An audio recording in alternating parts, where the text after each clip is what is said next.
ಡಿ.ಕೆ. ಸುರೇಶ್ ಮುನ್ನಡೆಗೆ ಬಂದರು.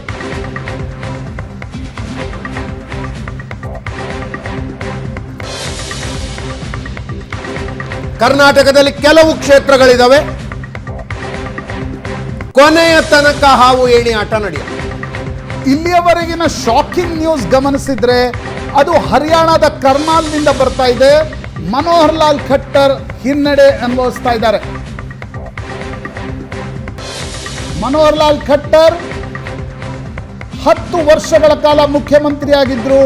ಕರ್ನಾಲ್ ಲೋಕಸಭಾ ಕ್ಷೇತ್ರದಿಂದ ಹಿನ್ನಡೆ. ದಿಗ್ವಿಜಯ್ ಸಿಂಗ್ ಮಧ್ಯಪ್ರದೇಶದಲ್ಲಿ ಹಿನ್ನಡೆ ಎದುರಿಸ್ತಾ ಇದ್ದಾರೆ.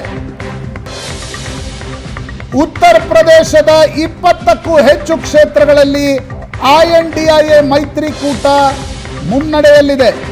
That is very interesting. ಚಾಮರಾಜನಗರದಲ್ಲಿ ಸುನಿಲ್ ಬೋಸ್ ಈಗ ಮುನ್ನಡೆಗೆ ಬಂದಿದ್ದಾರೆ. ಬಾಲರಾಜ್ ಪೋಸ್ಟಲ್ ಬ್ಯಾಲೆಟ್ ನಲ್ಲಿ ಮುನ್ನಡೆಯಲ್ಲಿದ್ರು. ಸುನಿಲ್ ಬೋಸ್, ಸಚಿವ HC ಮಹದೇವಪ್ಪ ಪುತ್ರ ಸುನಿಲ್ ಬೋಸ್ ಮುನ್ನಡೆಯಲ್ಲಿದ್ದಾರೆ.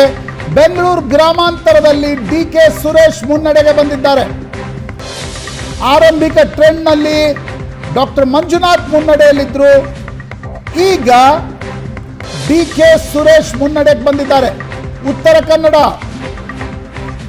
ಕಾಗೇರಿ ವಿಶ್ವೇಶ್ವರ ಹೆಗಡೆ, ಕೊಪ್ಪಳದಲ್ಲಿ ಡಾಕ್ಟರ್ ಬಸವರಾಜ್ ಮುನ್ನಡೆ.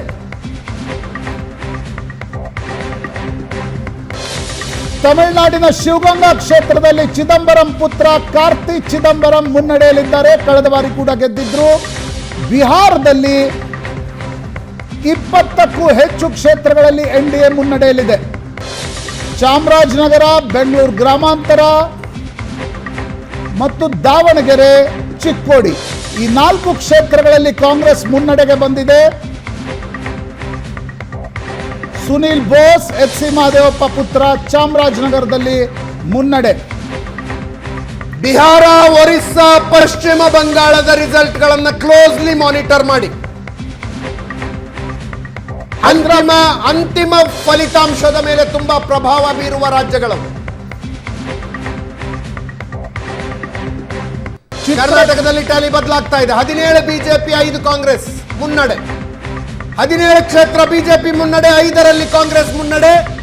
JDS 3ಕ್ಕೆ 3 ಕ್ಷೇತ್ರಗಳಲ್ಲಿ ಮುನ್ನಡೆಯನ್ನು ಕಾಪಾಡಿಕೊಂಡಿದೆ. ಚಿತ್ರದುರ್ಗದಲ್ಲಿ BN ಚಂದ್ರಪ್ಪ ಮುನ್ನಡೆಗೆ ಬಂದಿದ್ದಾರೆ. ಗೋವಿಂದ್ ಕಾರಜೋಳ್ ಇನಿಷಿಯಲ್ ಟ್ರೆಂಡ್ ನಲ್ಲಿ ಮುಂದಿದ್ರು. ಈಗ ಚಂದ್ರಪ್ಪ ಮುನ್ನಡೆಯಲ್ಲಿದ್ದಾರೆ.